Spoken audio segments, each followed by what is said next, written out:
Hey guys, in this video, I'll be telling you the spawn locations, and information of every single boss in Blox Fruits. This video will also be going from the lowest level bosses to the highest level bosses. There will also be timestamps in the video for every boss. Now, let's begin. Gorilla King, level 20. Right here.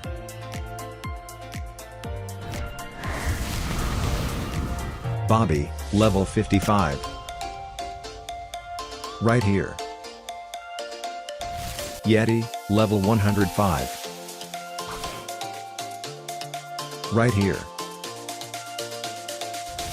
Mob Leader, level 120, location will start at the Brute spawn location.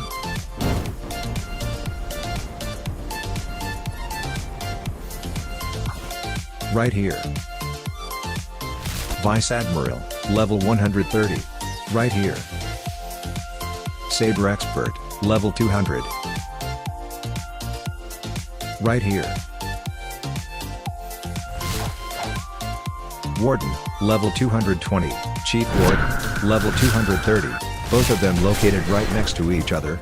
The Chief Warden also has a 5% chance to drop the Warden's sword.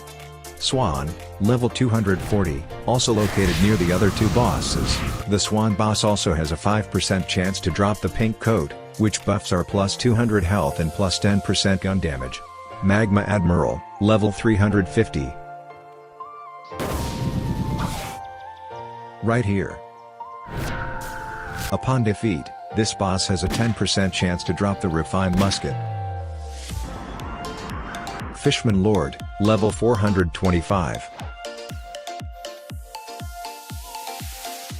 Right here. This boss also has a 10% chance of dropping the Trident upon defeat. Whisper, level 500. Right here. This boss also has a 10% chance of dropping the Bazooka upon defeat. Thunder God, level 575. Right here. This boss also has an 8% chance of dropping Pole, First Form, upon defeat. Cyborg, level 675. Right here. Upon defeat, this boss has a 1% chance to drop the Cool Shades, which buffs are plus 100 energy, plus 100 health, plus 7.5% damage, plus 17.5% movement speed. Ice Admiral, level 700. Hold out your key and walk into this door, it'll open and the Ice Admiral will be in there.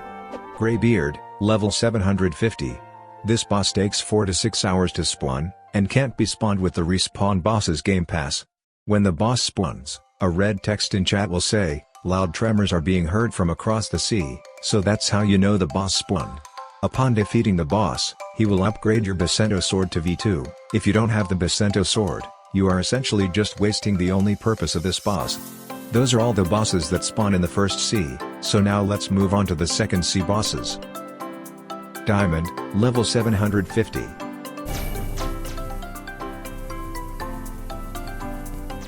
Right here. Upon defeat, this boss has a 10% chance to drop the longsword. Jeremy, level 850. Right here. Upon defeat, this boss has a 10% chance to drop the black spiky coat, which buffs are plus 200 energy, plus 200 health and plus 7.5% damage. Fujitora, level 925. Right here. Upon defeat, this boss has a 10% chance to drop the Gravity Cane. Swan V2, level 1000. Right here. Upon defeat, this boss has a 2.5% chance of dropping the Swan Glasses, and a 100% chance of dropping Swan Ship Theme. Darkbeard, level 1000, location guide will start from the cafe.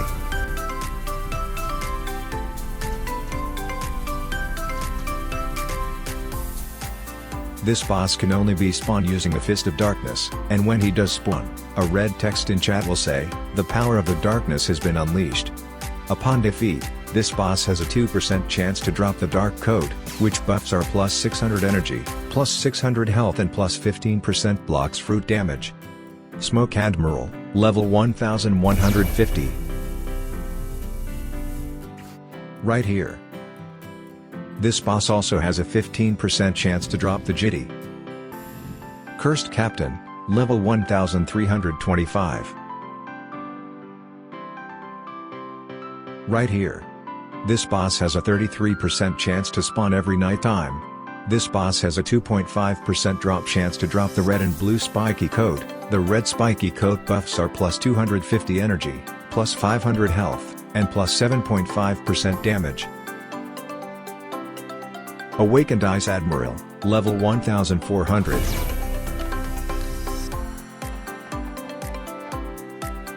Right here. Upon defeat, this boss has a 15% chance to drop the library key, which can be used to open this room to learn the death step fighting style.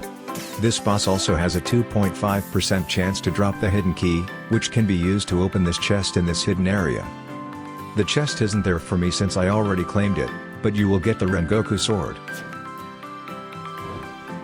Tidekeeper, level 1475. Right here. Upon defeat, this boss has a 40% chance to drop the water key, which can be used to learn Sharkman Karate. The boss also has a 7.5% chance to drop the Dragon Trident. Now those are all the bosses that can spawn in the second sea. I did skip one boss, however, and that's the Order boss, and that's because when you spawn the boss, you literally teleport to his location. Anyway, let's move on to the third sea bosses. Stone, level 1550. Right here.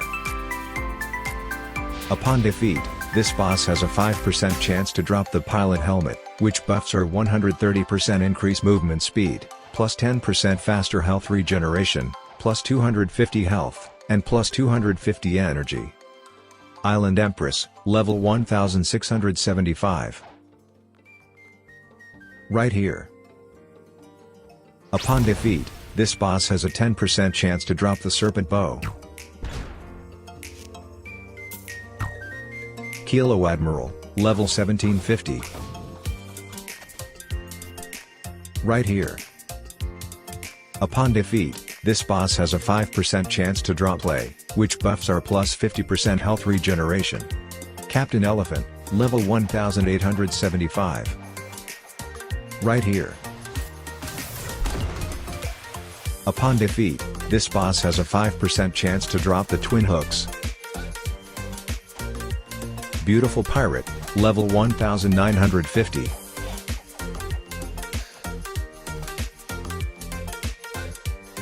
Right here. Upon defeat, the boss has a 5% chance to drop the Canvander. Longma, level 2000. The Longma boss isn't a quest boss, so I'll start the location for him from the Turtle Adventure quest. Right here. If it's your first time defeating Longma, he'll have a 100% chance to drop the Tushita sword. Soul Reaper, level 2100. This is one of the few bosses that aren't quest bosses, and needs something to spawn him. For this boss, you need the Hallows Essence.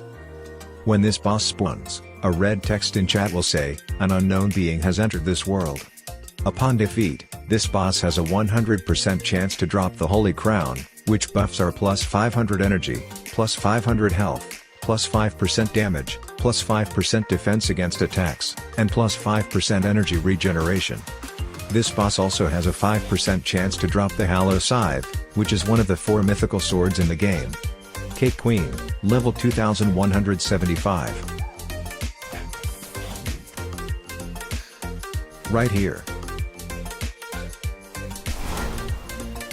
This boss also has a 5% chance to drop the Buddy Sword.